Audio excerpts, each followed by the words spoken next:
Hello everyone, this is Ira from Stape. In this video I want to talk about our new WordPress plugin. I will describe its features for web and server-side tagging and also show you how to set it up. So let's get started. You can find GTM server-side plugin by Stape in the WordPress plugin gallery. I will also add a link to our plugin in the description of this video. There are four main features of the plugin. The first one, it helps to insert Web Google Tag Manager script onto every page of the website. The second one, it sends event and user data to the data layer. Third one, it helps to configure your server GTM with a custom domain or custom loader or both. And the last one, it can send webhooks to your server Google Tag Manager container. Let me show you more details on how to set it up. After you add a GTM server-side plugin by Stape to your WordPress store, you need to configure the plugin settings. Let's imagine a situation when you do not have web or Google Tag Manager script on your website, and now you need to configure both web and server Google Tag Manager. So here in the General tab settings, you need to select the first option.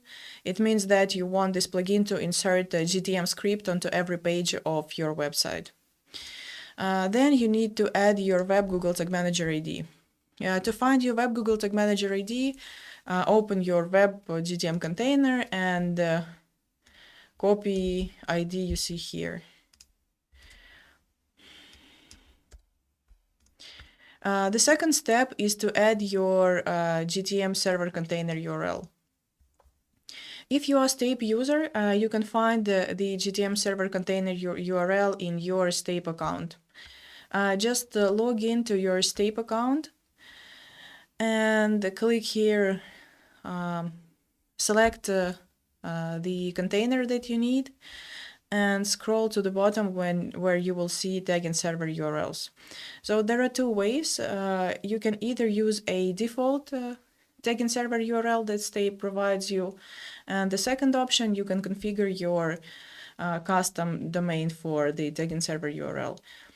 Custom domain for the tag and server URL is a better option because it helps you to set first-party cookies.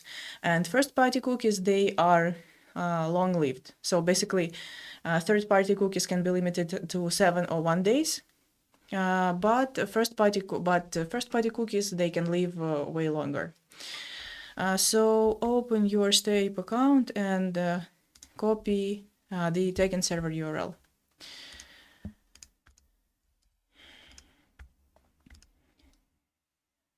Okay.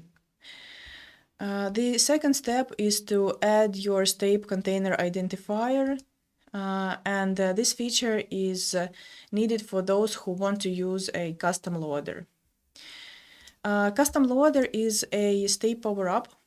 It helps to make your web, Google Tag Manager, and Google Analytics scripts invisible to ad blockers. To enable this feature, you just need to click Power-Ups on Stape or click Configure, and then just click Generate Web Google Tag Manager code. I already did that, so I will just go to Settings and copy my Stape container identifier and paste it here. Cookie Keeper. This is another feature by Stape. It is currently in beta. So you can find it in the Power-Ups tab on Stape. What this feature does. WebKit announced that in the next release of Safari, they will update their version of intelligent tracking prevention. And they say in the next release of Safari and other browsers that use ITP, cookie will be restricted by the IP. So basically, once Safari or any other browser with ITP says that a domain that has not the same IP as your website domain sets cookie, this cookie will be considered as a third party. Cookie Keeper helps with this new restriction, but it's a completely different topic, and I will cover it in the next video, and I will add a link to this video to current video description. So for now, I suggest to leave Cookie Keeper option blank. Click Save Changes. On the second tab of the plugin, you can enable an option to send e-commerce and user data to the data layer. I suggest enabling these two options since it will make the like web tracking and server-side tagging way much easier. Click Save Changes. Okay, now let's verify what we did. So basically we did three things. We added WebGTM script onto every page of the website. We updated our GTM script with the custom loader and the GTM and custom tagging URL, as well as we enabled the data layer. Let's open my demo website. The first step is to verify that WebGTM is added. Yeah, you can see here that the plugin added my WebGTM script. Here you also can see that Google Tag Manager domain was replaced by my custom domain, as well as custom loader. You see here that instead of GTM.js, we use a step container identifier to load your GTM script. The second option to verify that WebGTM script was added successfully is click the preview.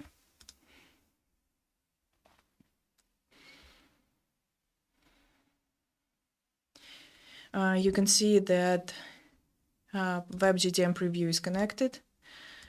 Let's click through the web page and see if events were added to the data layer. Okay, this is my WebGTM preview. You can see two e-commerce events. The first one is view item and the second one is add to cart. So on the view item, yeah, we see e-commerce data, e-commerce product data, as well as user data, but for now user data is blank because I'm not logged into the website, and basically website doesn't know any information about me. And the same with add to cart. Okay, that works correctly.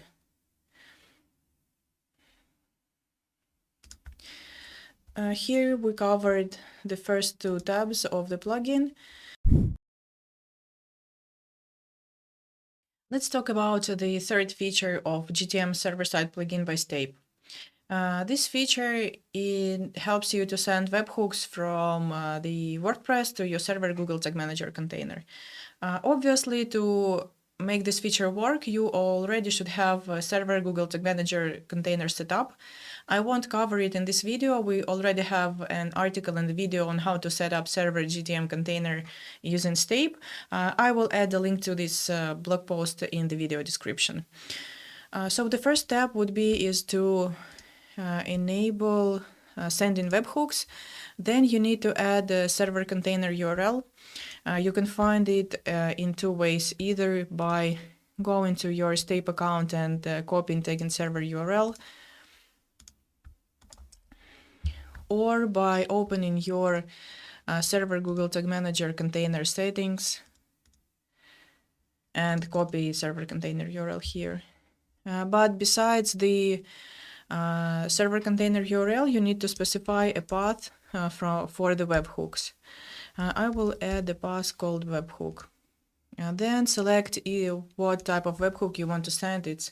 For now we allow either purchase or refund webhook. Why you might need to use webhooks is because it allows you to set up your server-side tracking. So for example, instead of using like Google Analytics 4 for delivering data from web to server Google Tag Manager, you can use webhook and send webhooks from your CMS or CRM directly to SGTM.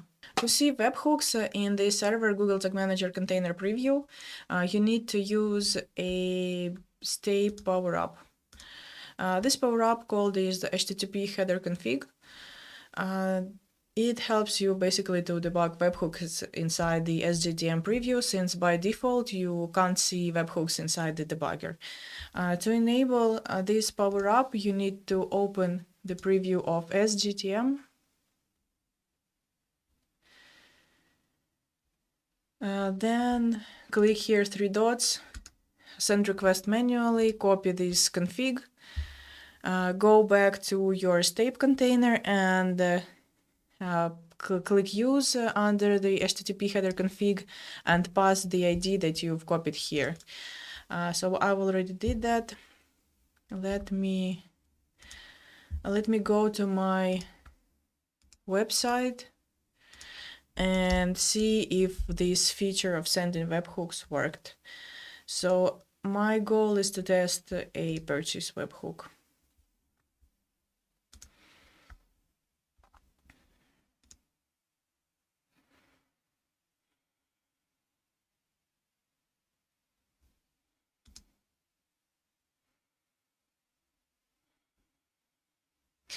This is the server GTM preview, and you can see that there was a request slash purchase, and yeah, it sent a purchase event. This is all the data that you can see inside this webhook.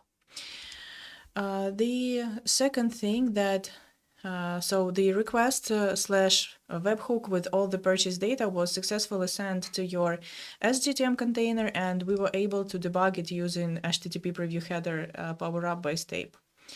The second thing that you need to do is you need to somehow claim this request.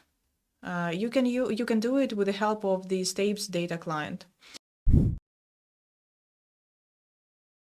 Let me show you how to configure data client so you can claim requests sent by webhooks. Data client is a custom client template by Step, and you can find it in our GitHub. I will add a link to the GitHub and data client in the video description. So open the link and download the zip file here.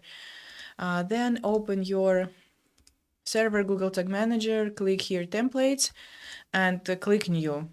I already have data client in my template gallery, so I will just open it. After you click new, click here import and select data client that you basically recently uploaded from the GitHub. Click save, and that's it. Now you need to go to client section, again click new, and select here data client. I will open my existing data client, this one. Inside the data client, you should open accepted path settings and add here the webhook path. Basically, go to your WordPress plugin and copy path that you added here. So in my case, it's webhook. So yeah, basically it's the path that I already added here because data client claimed the purchase webhook. This is everything that I wanted to discuss in the video. So we talked about GTM server-side plugin by Step. We talked about its features and how to set it up. In the next video, I will talk about setting up a server-side Google Analytics 4 using Step GTM server-side plugin for WordPress, as well as I will record another video that will show how to set up Facebook conversion API using our plugin and server-side Google Analytics 4. Thank you for watching this video and see you in the next one.